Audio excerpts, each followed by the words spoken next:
Hello, Great-Grandpa Bedford. As the first person ever cryogenically frozen in 1967, you probably can't hear what I'm about to say. But I just need to get something off my chest. Anyway, thanks for being here.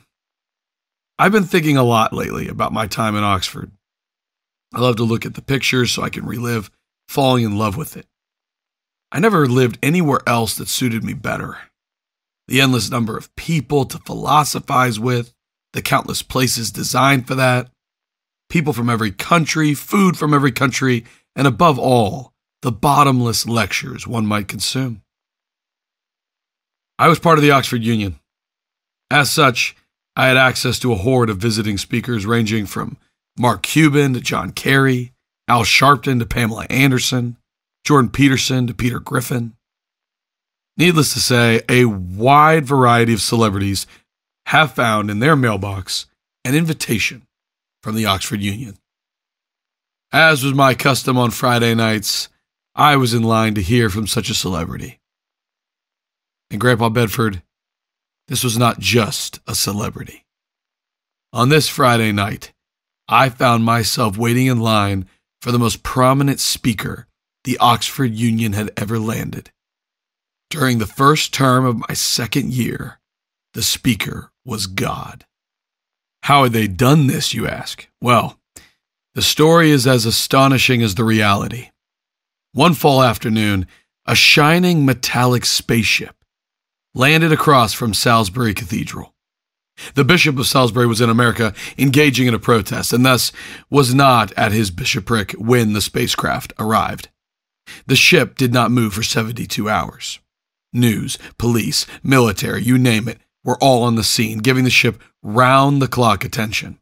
Within those 72 hours, it is estimated that over 10 million people made their way to Salisbury. A great multitude of them were living in tents all around the military perimeter.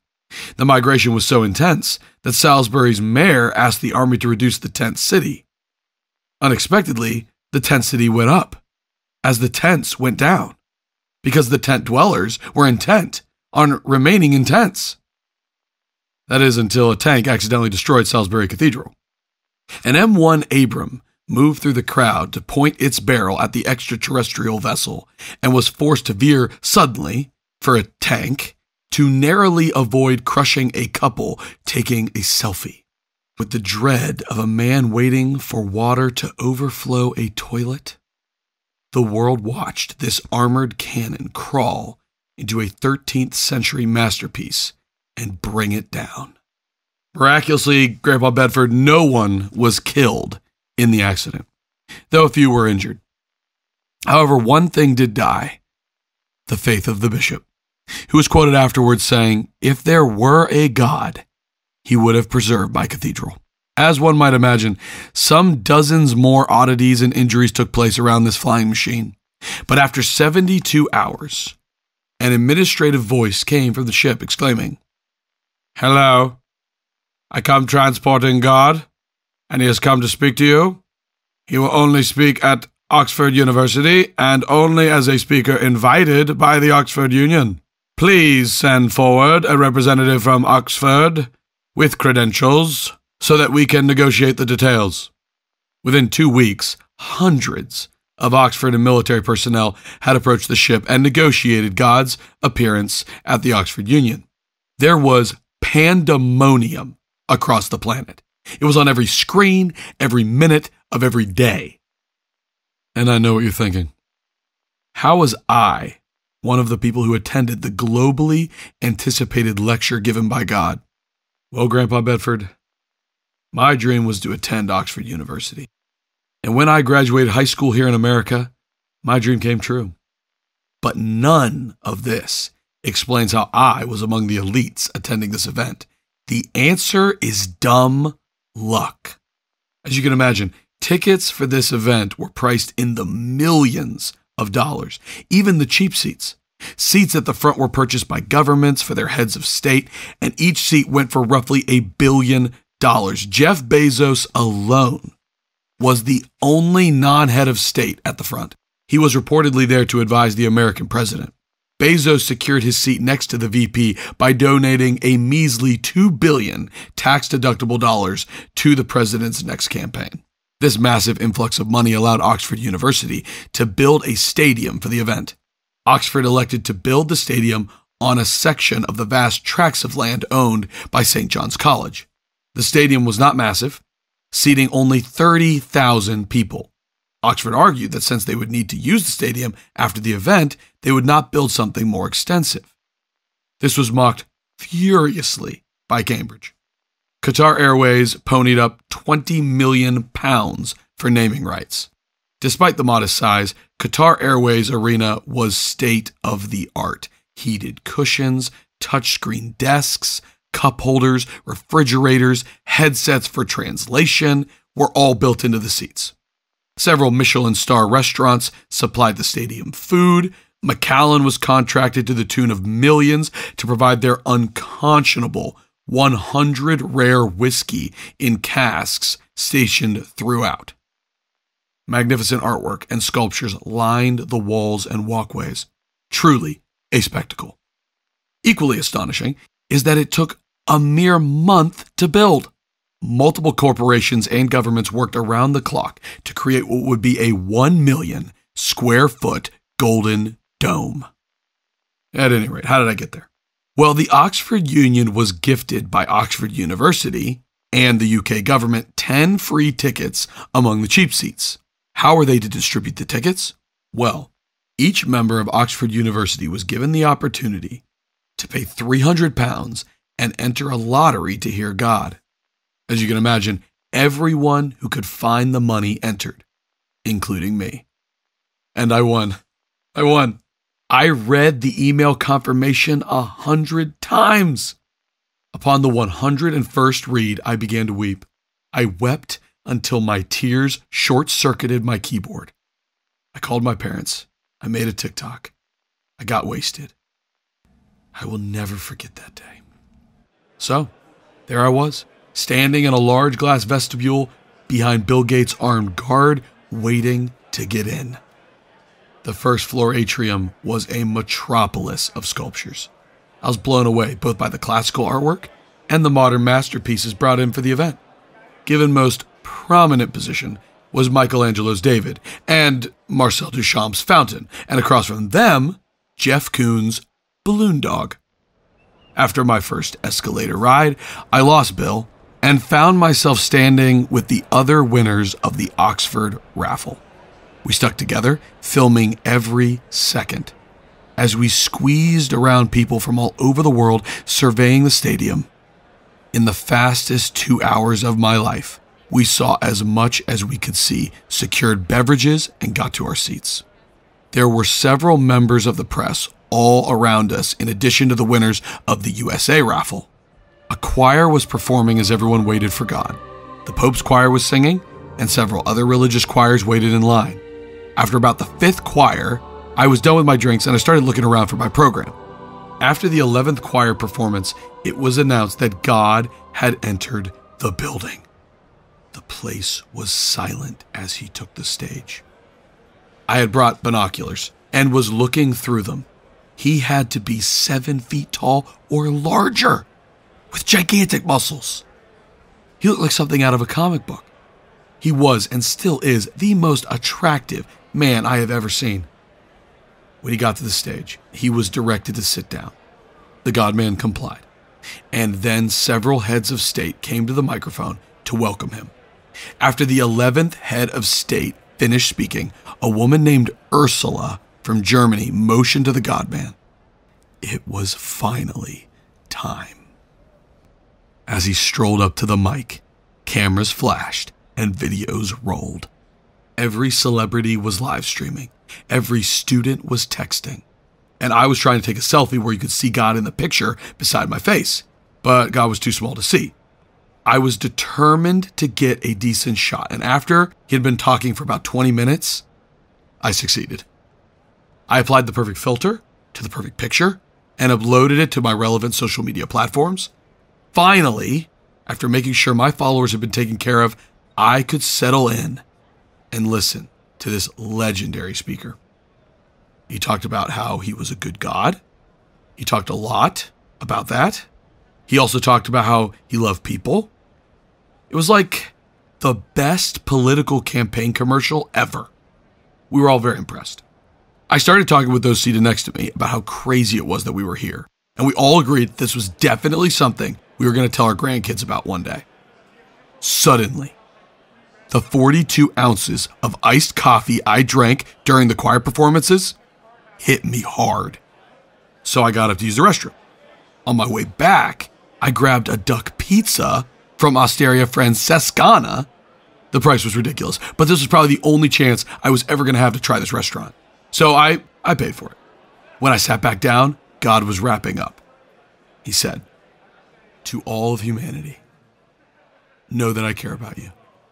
I want you all to have a good time in your lives and be decent and respectable human beings. Never change who you are, but always work on getting better." After God punctuated his final remark with a self-assured wink and finger guns, the crowd erupted. People rose to their feet. Thunderous applause rang throughout the auditorium. Because of all the food on my lap, I couldn't rise to ovate, but I didn't want to seem disrespectful, so I got up as much as I could. I kind of slapped my food container in approval. After that, God raised his hands and began to run down one of the aisles. He disappeared through a set of doors.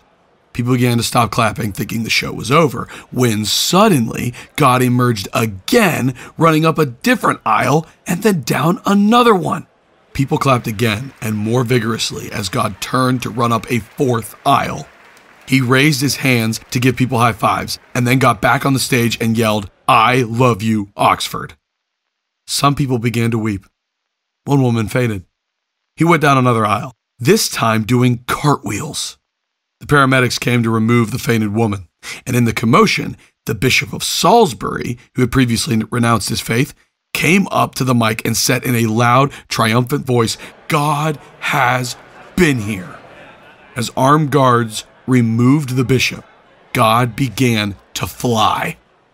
God circled around the second level of seating, giving more high fives to the celebrities, and then, as if yanked by a cord, shot straight upward towards the roof and appeared to fly through it. The roof was not even damaged. It was a miracle. The applause continued. Finally, the cheering subsided and everyone sat down. The President of the United States took the stage and, with tears in his eyes, said, "This is the most important day in our world's history, and I think we all know what this means for my international plan toward improving global infrastructure, tax reform, and commerce. God bless us all." At this, rows of 10-foot champagne bottles appeared behind each section and uncorked foaming goodness all over the crowd. Soaked exaltation lifted to the skies. More people wept. People embraced. Everything came together. Delegates from North and South Korea shook hands. Pepsi and Coke were mixed. Skittles and M&Ms were bagged together. Someone made donuts filled with baked beans. The world was one. What a day. It's been a little over 3 years since I saw God live on stage. A few hours after the event, God went back inside his spaceship, gave the peace sign, and flew back into eternity. I was amazed, and I felt so important that I was one of a mere 30,000 people who got to hear God live. I was interviewed dozens of times, appeared on a few newspapers, appeared on a reality TV show, and wrote my memoirs into a bestseller. Beyond all that, I have signed a 2-year advertising contract with Vitamin Water, and New Balance has issued me a $50 million shoe deal. The shoe is called God Says. Needless to say, my life has been transformed. I am now an Oxford graduate with a speaking and advertising career. I'm back in the United States and living next to LeBron James. Everything has been amazing. That is, until about 2 months ago. This is why I need to talk to you, Grandpa Bedford. 2 months ago, I got a little introspective after an unsuccessful date. Couldn't sleep. So I started looking at some of the responses to the most important day in the world's history. I had read them all before. The news industry adapted to take full advantage of the first televised God sighting. NBC, ABC, CNN, Fox News, USA Today, New York Times, Washington Post, Washington News. Every news agency added a God news component to their coverage. Some had regular front page articles. Others created a God tab on their webpage.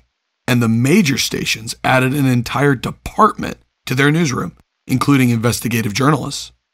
For a little over a year after the event, I spent my nights reading every report and opinion by anyone and everyone who cared to write about God's big speech. By year's end, I was almost sure I had read everything that had been reported in the English language. But on this night, I discovered something I had not yet seen. It was an article by a Catholic man named Clive Gilbert Lewis Keith, who wrote his review a few months after the event for a local newspaper in Kensington, London, called the Illustrated London News. Seeing something I had not yet read, I clicked on the article and was floored and delighted to see not just a review, but a lengthy review. So many theological treatises of the event were a mere 300 words or less. I was hungry for more content. From almost the moment I started the article, I knew I was reading something different from anything I had read before.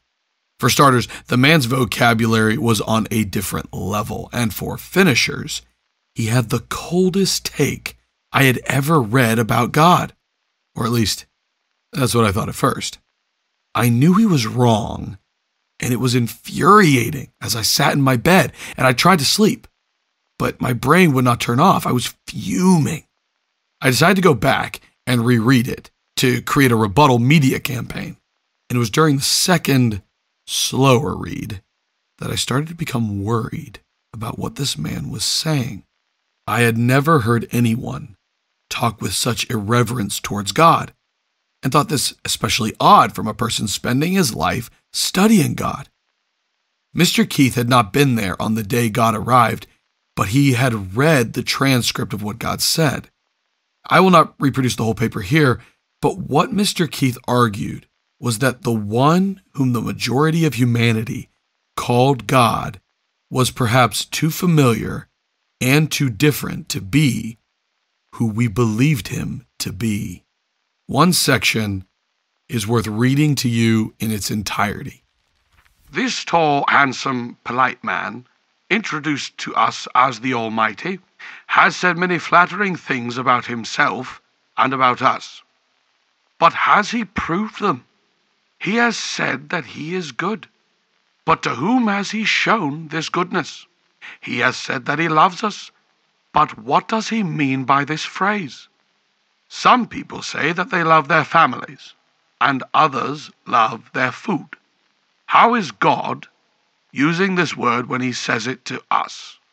He comes to us and speaks words that we say to each other every day. He recites Facebook posts my niece might have written. He says all the familiar things a television host might repeat about God, and without another word or action, he sends the world a peace sign and pieces out. What does this man mean? Some may think that I am joining the small chorus of objectors who are both confused and offended by God's pathetic use of the English language. I am not.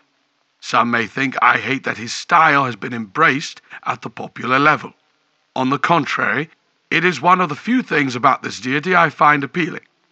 Some may think I am frustrated with the giant swathes of humanity leaving Christianity in order to follow the true God's religion. This is regrettable. However, this is not my issue with him. My problem, lest anyone be confused, is that this God came to humanity speaking of his goodness, speaking of his love, speaking of endless joy and hope for tomorrow, and then he does nothing. I do not deny the existence of goodness, but what assurances do I have that this large man is the source of that goodness? What good did he, in the 22 hours that we knew him, display? In short, what I am arguing is that a man's worth is not dependent upon what he says about his moral conduct. It is dependent on his moral conduct. We have heard from God that he is good, but goodness is not in the telling, it is in the doing. In other words, the claim of merit can be confirmed or denied through history. The God of the Old Testament spoke of his goodness and then did good things among Israel. And in the New Testament, he did one better. He became an ordinary man and showed men not just that he is good, but how they might imitate his goodness. It is the moral life of Jesus that drew men and women to him. But the God of our age asks for genuinely blind faith. When I finished reading these words the second time, I became rather worried and a little squeamish. I felt pretty uncomfortable and wanted to go to sleep, but I was too uncomfortable to sleep. So I tried reading articles from more reputable news sources, checked my monetized platforms, and read my top comments. I looked at the views on some of my most recent YouTube videos. Finally, I fell asleep. And that's it. That's the story, Grandpa. That's the story. On the surface, nothing has changed, but inside, I have not felt the same since I read that article. I find myself questioning things, especially considering how the world has changed since then.